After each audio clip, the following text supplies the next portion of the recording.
Hello friends, today's topic is the McFarland standard. So what is the McFarland standard? The McFarland standard is basically a McFarland turbidity standard, and in the microbiology the McFarland standards are used as a reference to adjust the turbidity of bacterial suspensions so that the number of bacteria will be within a given range to standardize microbial testing.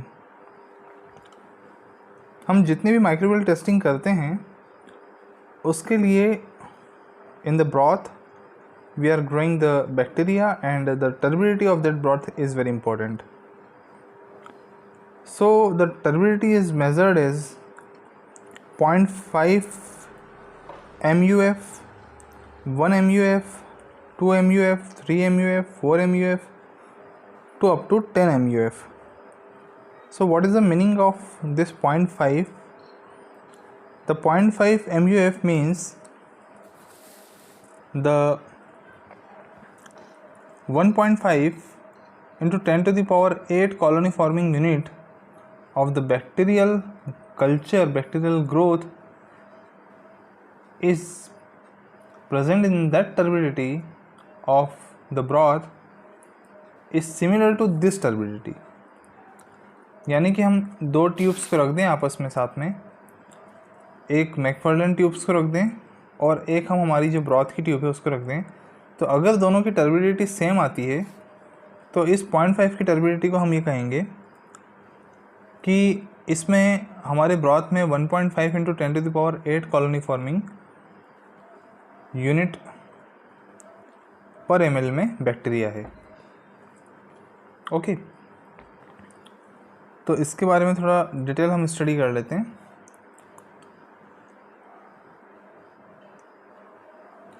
The McFarland standard they are made by mixing the specific amount of barium chloride and sulphuric acid together.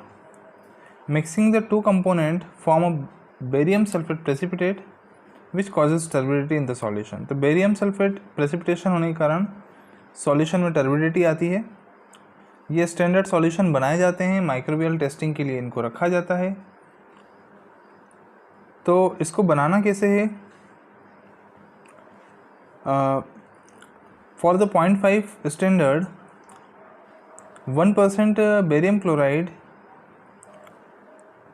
is to be taken in 0.05 ml volume and 1% sulfuric acid is to be taken as 9.95 ml in the volume. We have to mix together, then the solution will be prepared. तो इसी type से हमें 0.5 फिर 1 फिर 2 फिर 3 फिर 4 और up to 10 तक का सॉल्यूशन बनाना है। जब ये सॉल्यूशन बन जाता है तो ये माना जाता है कि सपोज 0.5 ml के स्टैंडर्ड में 1.5 into 10 to the power 8 colony forming unit पर ml होगी। 1 स्टैंडर्ड में 3 into 10 to power 8 colony forming unit पर ml बैक्टीरियल लोड होगा। ओके, तो इस टाइप से हम इसको मेज़र करते हैं और इसको हम स्पेक्ट्रोफोटोमेट्री में 600 OD पर इसके ट्रांसमिशन को मेज़र करते हैं और उसको हम स्पेक्ट्रोफोटोमेट्री से ही स्टैंडर्डाइज करते हैं। जो ट्यूब्स होती है हमारे पास में उसको हम स्पेक्ट्रोफोटोमेट्री से ही एडजस्टमेंट करते हैं। अब इसमें एक पॉइंट हमेशा याद रखना है, the 0.5 McFarland standard is used for antimicrobial susceptibility testing and culture media.